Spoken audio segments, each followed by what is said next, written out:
देखिए, सारी खबरें शुभ नहीं होती, कुछ मंगल भी होती हैं, और जो ना शुभ होती हैं ना मंगल होती हैं वो करती हैं सावधान। शुभ बताने, मंगल दिखाने और सावधान करने।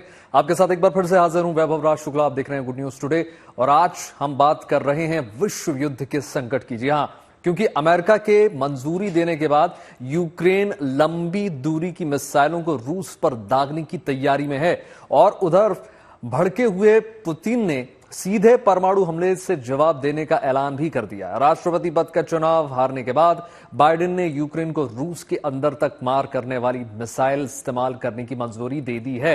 लेकिन इस फैसले से खुद अमेरिका भी हैरान है, क्योंकि नए राष्ट्रपति बनने जा रहे ट्रंप यूक्रेन युद्ध खत्म करने का दावा पहले ही कर चुके हैं।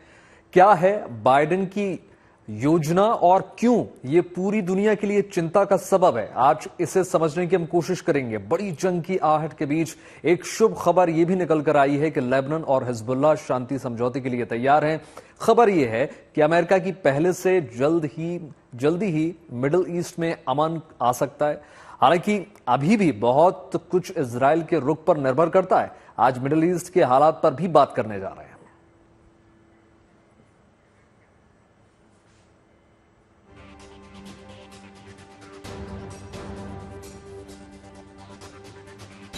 तो आइए शुरुआत करते हैं यूक्रेन वॉर से, जो अब किसी भी वक्त एक बड़े जंग में तब्दील हो सकती है। ऐसा इसलिए कह रहे हैं क्योंकि अमेरिकी राष्ट्रपति जो बाइडेन ने यूक्रेन को लंबी दूरी तक मार करने वाली मिसाइल के इस्तेमाल की मंजूरी दे दी है।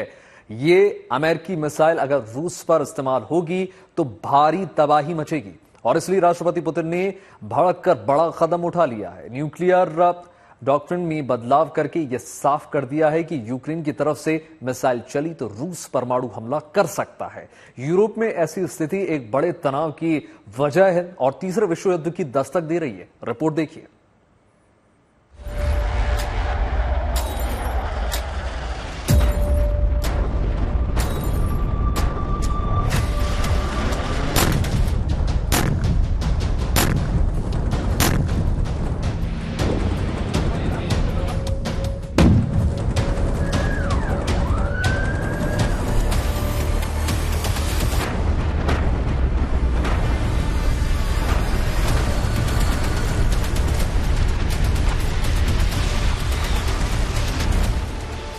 ये धमाका भर नहीं है। यूक्रेन के इलाके में रूस की ओर से ये धमाका उस युद्ध की दस्तक हो सकता है जिसकी आशंका से इस वक्त पूरी दुनिया में चिंता है।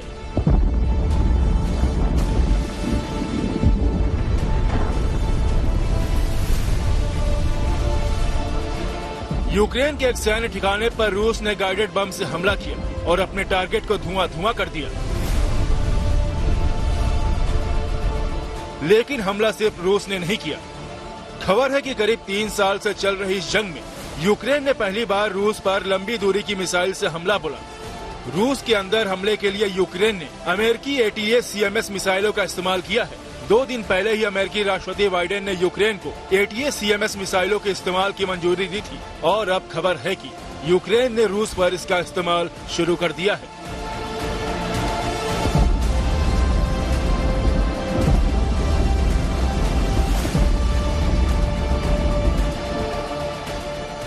यूक्रेन के इस हमले के बाद अब दुनिया की नजर रूसी राष्ट्रपति व्लादिमीर पुतिन की ओर है, जो पहले ही चेतावनी दे चुके हैं कि यदि यूक्रेन को रूस के अंदरूनी इलाकों में हमला करने की अनुमति दी जाती है तो इसे रूस यूक्रेन युद्ध में NATO देशों के सीधे दखल के तौर पर देखा जाएगा और जवाबी कार्रवाई की जाएगी।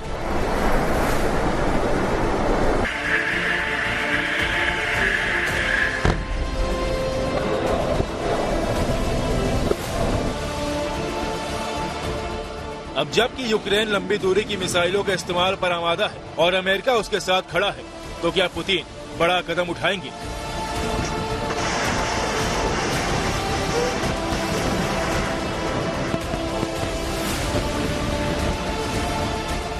क्या अमेरिका के इस फैसले से तीसरे विश्व युद्ध की शुरुआत हो सकती है? ये बड़ा सवाल है, जिसका जवाब एक तरह से पुतिन ने भी दे दिया है। पुतिन ने रूस के न्यूक्लियर डॉक्ट्रिन को अपडेट कर दिया है और साफ कर दिया है कि वो गैर परमाणु देश यानी यूक्रेन पर परमाणु हमला कर सकता है। अगर परमाणु हथियारों से लैस कोई देश यानी अमेरिका इस हमले का समर्थन करता है तो रूस अपनी सुरक्षा में परमाणु बम से जवाब देगा।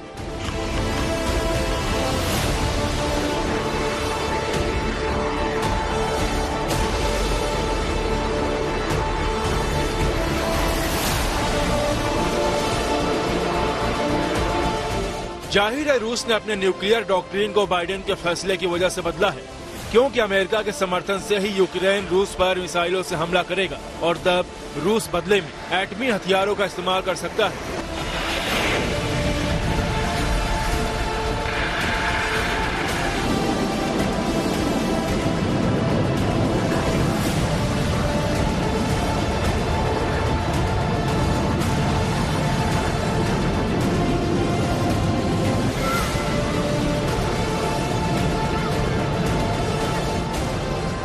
रूस ने साफ कर दिया है कि रूस के अंदर ड्रोन, लड़ाकू विमान और मिसाइल से हमला होने पर परमाणु ताकत से जवाब दिया जाएगा। अगर किसी संगठन का सदस्य रूस के खिलाफ आक्रामकता दिखाता है तो ये पूरे संगठन की आक्रामकता मानी जाएगी। यानी अगर यूक्रेन हमला करता है तो नेटो देश में शामिल अमेरिका और यूरोप के किसी भी देश पर रूस हमला कर सकता है।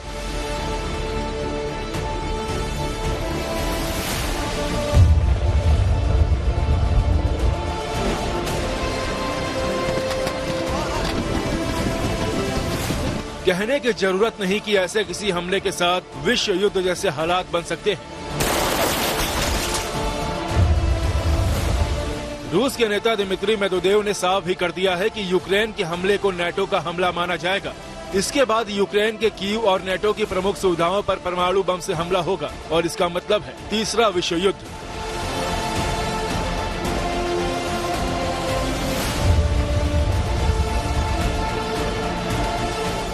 अमेरिकी राष्ट्रपति के एक फैसले से यूक्रेन युद्ध में एक बड़ा टर्न आ चुका है। यूक्रेन को जो मंजूरी मिली है उससे रूस भड़का हुआ है और ये तनातनी किसी भी वक्त एक बड़े युद्ध में तब्दील हो सकती है।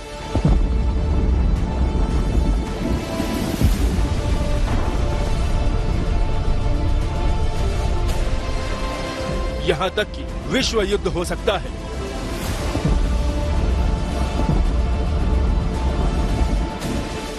Bureau report, good news today.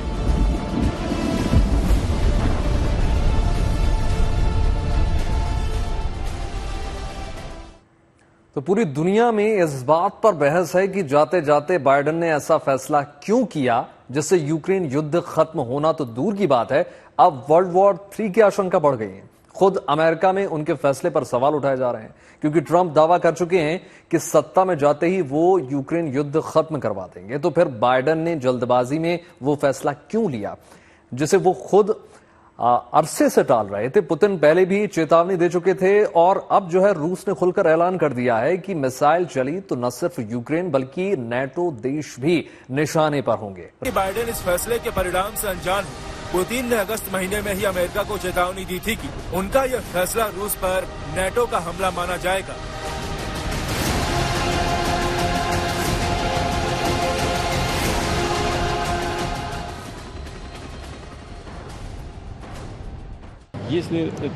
If this decision is made, it will mean nothing less than the direct participation of NATO countries, the United States, and European countries in the war in Ukraine.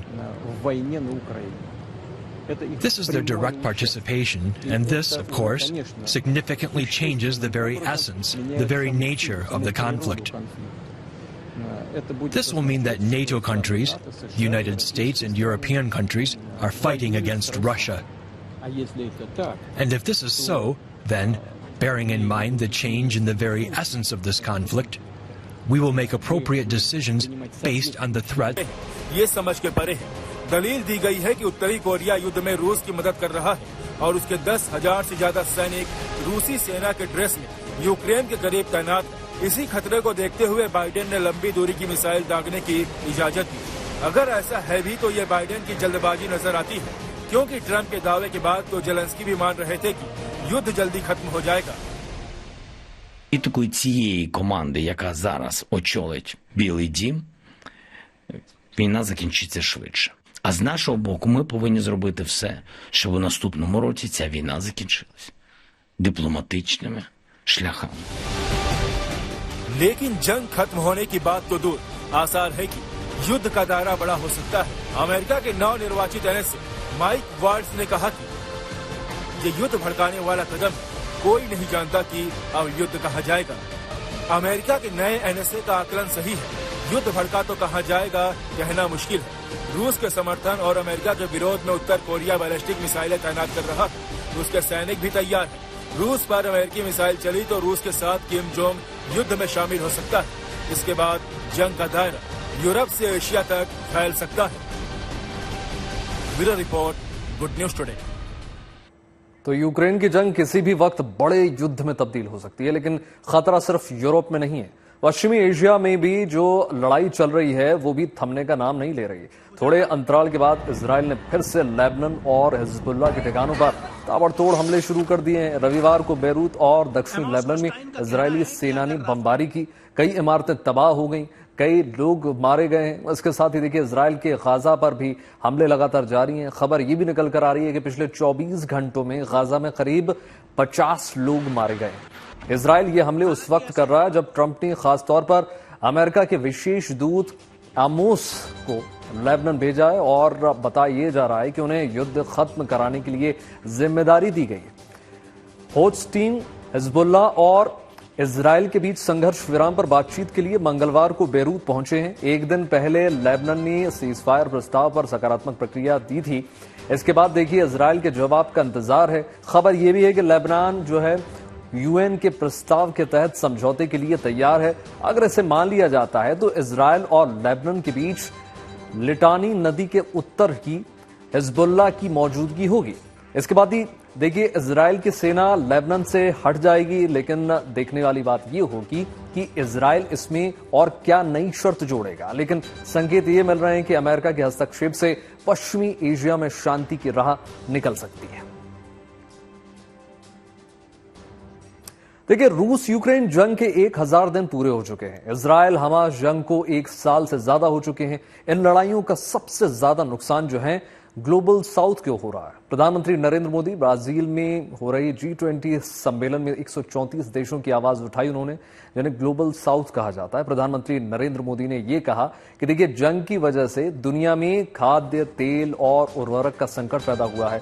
Global south पर इसका सबसे ज्यादा असर पड़ा। G20 की चर्चा तभी सफल होगी जब हम ग्लोबल साउथ की चुनौती और उनकी प्राथमिकताओं को ध्यान में रखें।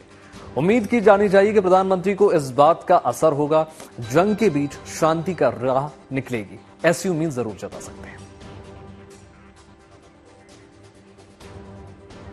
तो फिलहाल इस विशेष कार्यक्रम में इतना ही। देश और दुनिया की तमाम पॉजिटिव खबरों के लिए जुड़े रहिए गुड न्यूज टुडे के साथ। मुझे दीजिए इजाजत। नमस्कार।